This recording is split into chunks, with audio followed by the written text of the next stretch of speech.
Assalamualaikum warahmatullahi wabarakatuh.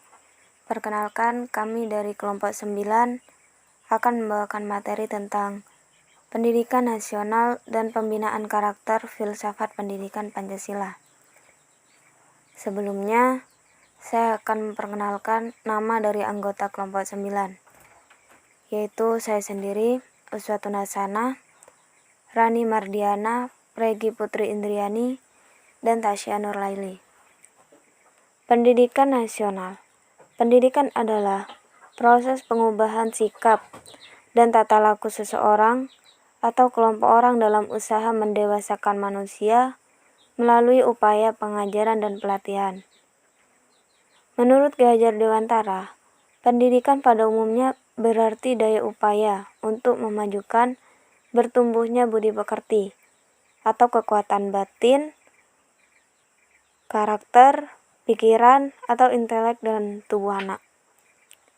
Ketiga bagian itu tidak bisa dipisah-pisahkan agar peserta didik mencapai kesempurnaan hidup, yaitu keselarasan kehidupan dan penghidupan anak dengan dunianya. Pendidikan adalah kehidupan, demikianlah keyakinan dari banyak pakar dalam bidang pendidikan. Dalam hal ini, John Dewey menyatakan, "Education is not a preparation of life, but is life itself." Pendidikan bukanlah persiapan hidup, tetapi pendidikan adalah kehidupan itu sendiri. Oleh karena itu, benar kata W.S. Rendra yang memberikan kritik ketika proses pendidikan di sekolah telah keluar jauh dari persoalan kehidupan. Karakter pendidikan. Pendidikan karakter memiliki makna lebih tinggi dari pendidikan moral, karena pendidikan karakter tidak hanya berkaitan dengan masalah benar-salah, tetapi bagaimana menanamkan kebiasaan tentang hal-hal yang baik dalam kehidupan.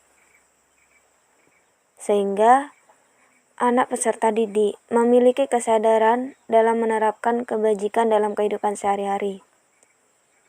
Dengan demikian dapat dikatakan bahwa karakter merupakan sifat alami seseorang dalam merespons situasi secara bermoral, yang diwujudkan dalam tindakan melalui perilaku mulia.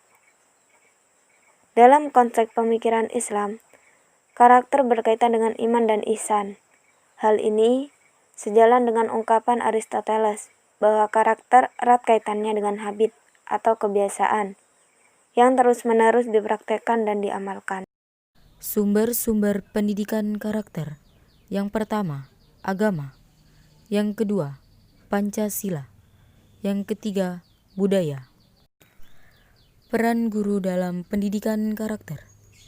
Guru merupakan faktor penting yang besar pengaruhnya terhadap keberhasilan pendidikan karakter di sekolah.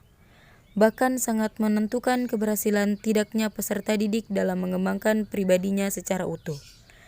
Dikatakan demikian karena guru merupakan figur utama, serta contoh dan teladan bagi peserta didik. Oleh karena itu, dalam pendidikan karakter guru, harus mulai dari dirinya sendiri, agar apa-apa yang dilakukannya dengan baik menjadi baik pula. Pengaruhnya terhadap peserta didik. Guru adalah panutan, yaitu orang yang diikuti tindak tanduk dan menjadi tempat bertanya masyarakat dalam berbagai masalah hukum. Selanjutnya, tugas pendidikan adalah memerdekakan masyarakat.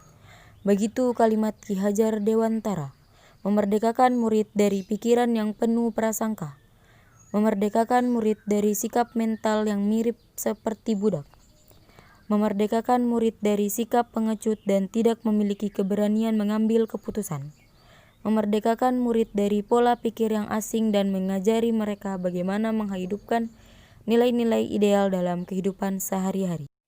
Strategi dan metode pembentukan karakter. A. Komunikasi yang baik. Salah satu hal yang sangat penting dalam mendidik anak adalah komunikasi. Komunikasi yang baik akan menentukan pendidikan anak. Kesalahan dalam membangun komunikasi dapat berakibat pada terhalangnya anak dalam mengungkapkan perasaan dan masalahnya kepada orang tua.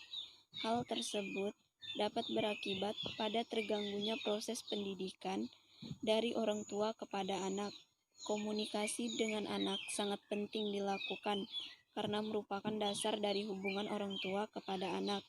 Pada saat berkomunikasi, orang tua dan guru harus memerhatikan nada bicara, bahasa tubuh, dan raut wajah anak.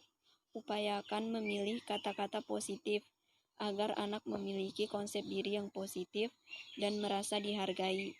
Beberapa hal yang perlu diperhatikan untuk membangun komunikasi yang baik antara orang tua maupun guru dengan anak, seperti membangun komunikasi dengan kata-kata dan bahasa yang baik, berkomunikasi dengan lemah lembut, jangan memberi cap atau label negatif pada anak, memberi pujian atas usaha anak, memberi kesempatan kepada anak untuk berbicara, meluangkan waktu untuk berkomunikasi dengan baik.